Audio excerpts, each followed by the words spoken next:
Morning friends. कसे आहात सर्व? ते चला फिरताय ना, फिरायला हवं ते सगळ्या नको. Okay, so basically T stroke वाहिनीच्या प्रवास मालिकेतील चला धबधबे बघूया इथच्या नवीन भागात तुमचे स्वागत आहे. नेहमीप्रमाणे सकाळी 7:30चा अलार्म लावून 7, 7:15पर्यंत आंघोळ करून 8-9ला आम्ही घरातून बाहेर पडलो आणि आता घड्याळात एक्झॅक्टली 10:15 झालेत आणि आपण चाललो आहोत पुण्याला जवळच्या कामशेत क्षेत्रात. तिथे एक सुंदर वॉटरफॉल आणि मंदिर आहे ते एक्सप्लोअर करायला. तर सध्या आपण पोचलो आहोत कळंबोळी गावात आणि इथून हा आपला पुण्याचा एक्सप्रेसवे यशवंतराव चव्हाण द्रुतगती मार्ग सुरू होतो. मॅपनुसार आपण खोपोली मार्गे बाहेर पडत आहोत. एक्सप्रेसवेतून खोपोली शेडून बाहेर जाण्याचा मार्ग. अरे आपण पुणे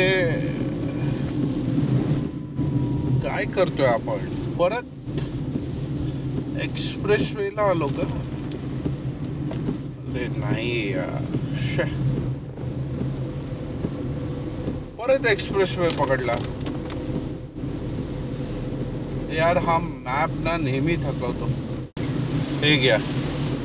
तर आपण टनल पण क्रॉस केला म्हणजे टनलमध्ये एंट्री तरी केली सध्या.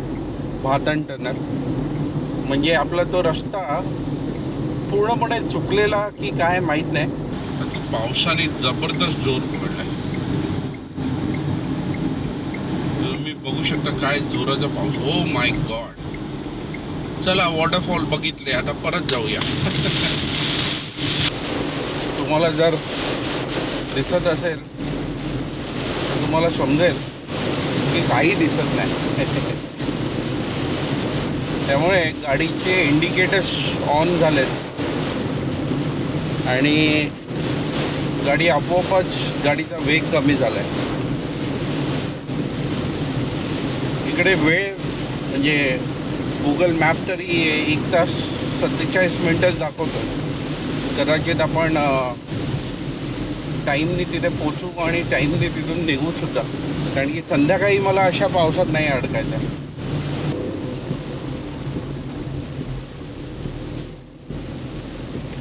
240 रुपये टोल. अरे देवा, लुटतात हे लोक. हा टोल शिफ्ट झालाय कुठेतरी वाटतं.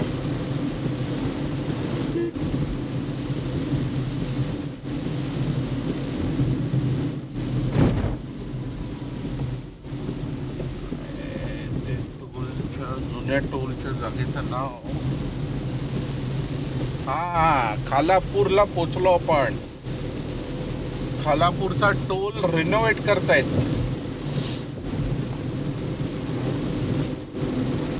कामशेत भोगदा आणि पुढे 3-3.5 किलोमीटर अंतरावरून एक डावं वळण असा हा पुढचा प्रवास दाखवतोय. 1 तास म्हणजे एक्झॅक्टली बघायचं झालं तर 55 मिनटं उरली आहेत. इथून आपल्याला गाड्या बाहेर पडताना दिसतात, म्हणजे हाच रस्ता असावा.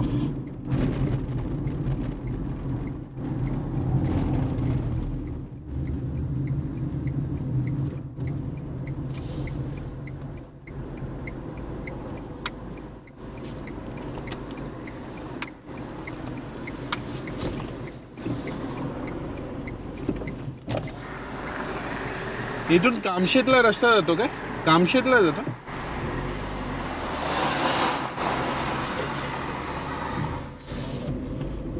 जबरदस्त ऑफ रोड रस्ता आहे. आता माहित नाही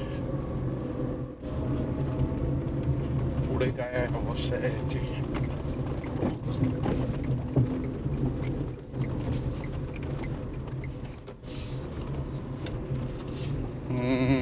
आणि हा एक चांगला रस्ता लागला.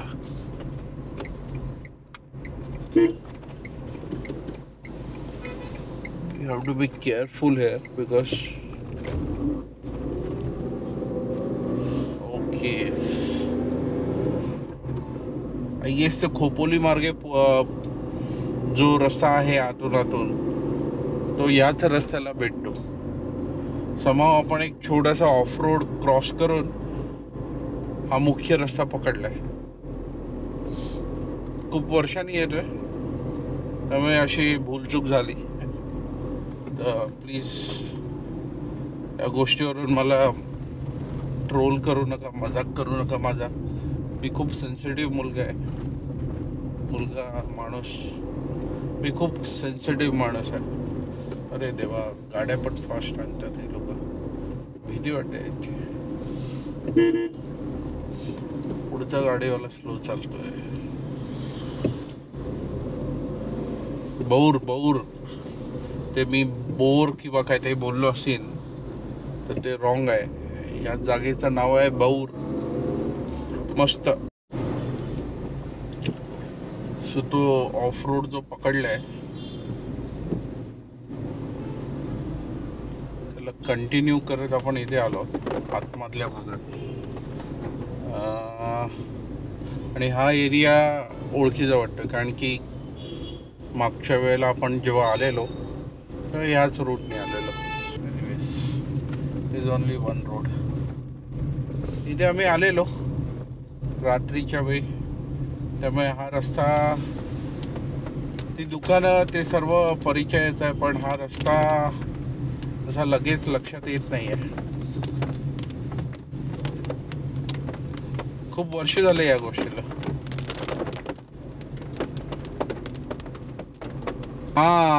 हा रेल्वे फाटक क्रॉसिंग हा महत्वाचा आहे. कामशेतचा रेल्वे फाटक क्रॉसिंग.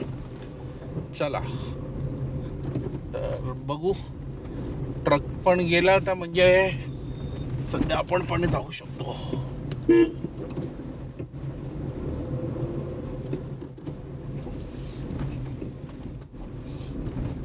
चला, ट्रेन काही येत नाही आहे बुवा त्यामुळे आपली गाडी तरी निघाली. हा आता पुन्हा राईट.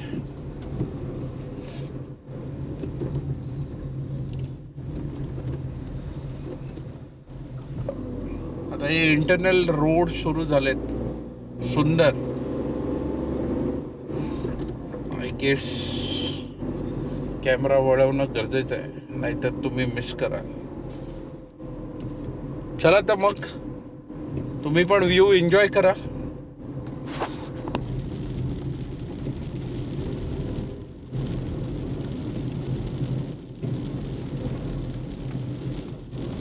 पाच मिनिटावरती मंदिर आहे.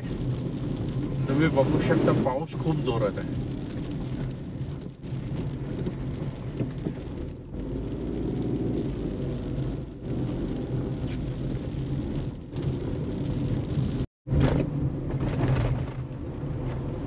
सो आपण मंदिरापासून फक्त 15 किलोमीटरच्या अंतरावर आणि जे एक दोन गावं मागे लागली त्यांची नावं होती मोगरा, भाजगाव.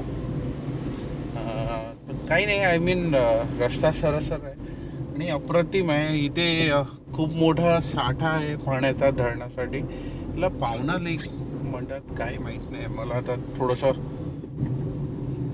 बघावं लागेल. तर हे बेसिकली कामशेतमधलं धरण इंद्रायणी नदीच्या पाण्याचा साठा इथे केला जातो. आणि तुम्ही बघितलं की किती मस्त सुंदर त्या धरणाचे दरवाजे उघडले आहेत.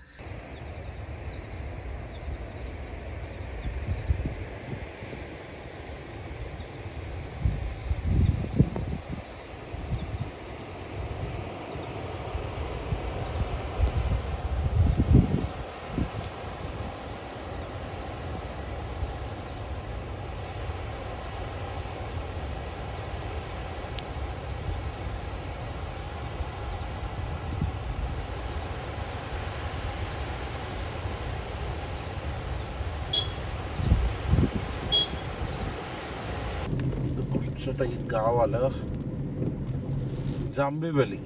ओके.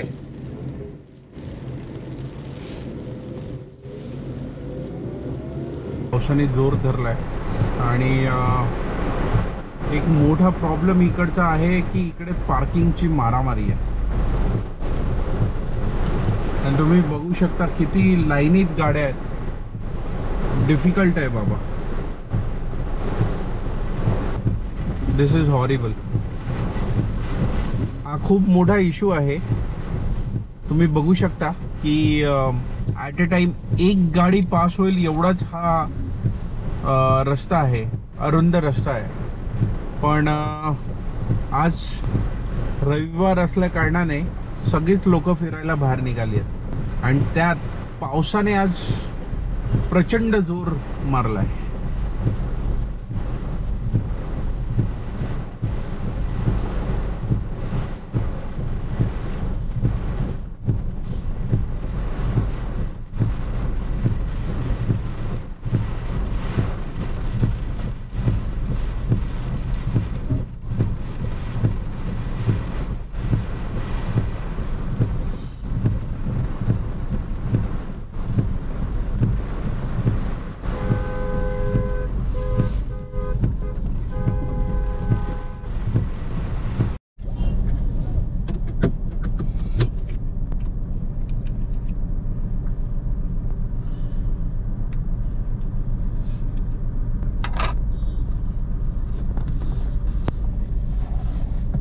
मी जेव्हा मागे आलेलो तेव्हा इथे बऱ्यापैकी एकांत शांती होती. पण आज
तर हे आहे पुण्याजवळच्या कामशेत क्षेत्रातल्या जांभिवली तालुक्यातील कोंडेश्वर महादेव शंकरांचे मंदिर.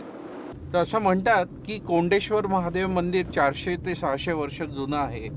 जर तुम्ही मुख्य मंदिराचा गाभा बघाल तर तो जुन्या हेमाडपंथी मंदिर बांधणीची आठवण करून देतो. पण त्याच्याच भोवती आता आधुनिक सभा मंडप बांधण्यात आला आहे. आणि ह्या मंदिराचं मुख्य आकर्षण म्हणजे मंदिराच्या बाजूला असलेला हा निसर्ग.